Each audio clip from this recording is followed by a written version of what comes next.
Bună, dragii mei, și bine v-am găsit sau regăsit pe canalul meu.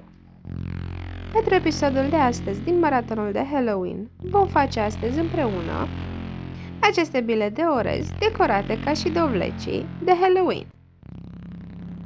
Pentru această rețetă vom avea nevoie de orez simplu, fiert cu o zi înainte.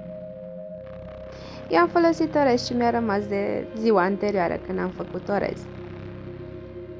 Ideal este să fie fiert cu o zi înainte pentru a fi lipicios.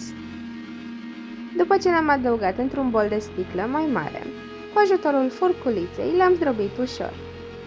Iar apoi, căci este o variantă rapidă, am adăugat colorant alimentar portocaliu și am amestecat bine până tot orezul s-a colorat portocaliu. Țineți minte, vă rog, folosiți boluri de sticlă, ca și cele de plastic se colorează. După ce tot orezul s-a colorat, am pregătit puțină folie alimentară.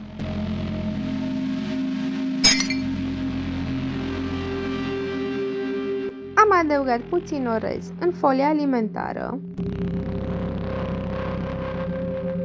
iar apoi am modelat bila de orez cu ajutorul foliei.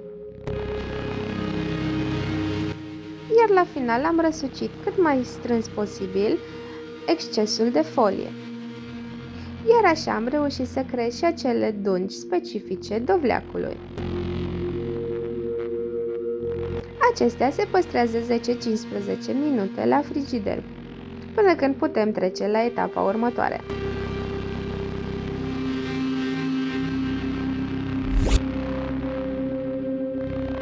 Pentru un efect puțin mai realist, să zicem așa, am luat deoparte puțin orez și am adăugat puțin colorant alimentar verde.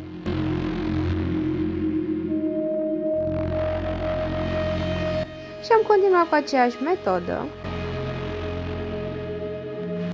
însă adăugând și orezul verde deasupra celui portocaliu,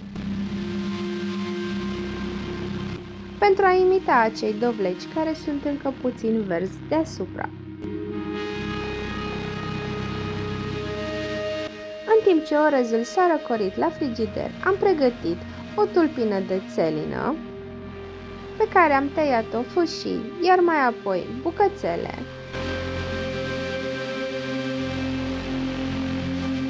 Iar apoi, să zic așa, mi-am făcut de cap cu măslinele. Acestea vor decora dovlecii noștri. Desigur, combinațiile sunt nenumărate, așa că eu am încercat să fac mai multe modele, unele puțin mai reușite ca celelalte. Desigur, aici intră creativitatea personală și fiecare ce abilități are de a decora.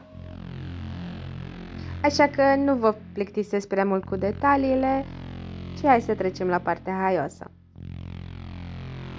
După ce dovlecii noștri s-au răcorit și s-au întărit, îi scoatem din folia alimentară, iar cu ajutorul unei scobitori așezăm decorațiunile făcute din măsline, după bunul plac. Iar dacă totul decurge conform planului, măslinele ar fi ușor de pus, căci orezul este lipicios. Iar la final am adăugat o bucățică de țelină pe post de codiță. Dacă v-a plăcut această idee rapidă și haioasă, nu ezitați să-mi lăsați un like. Iar dacă doriți să vedeți mai multe rețete de ale mele, nu ezitați să vă abonați și să apăsați pe clopoțel pentru a fi notificați de fiecare dată când postez o rețetă nouă.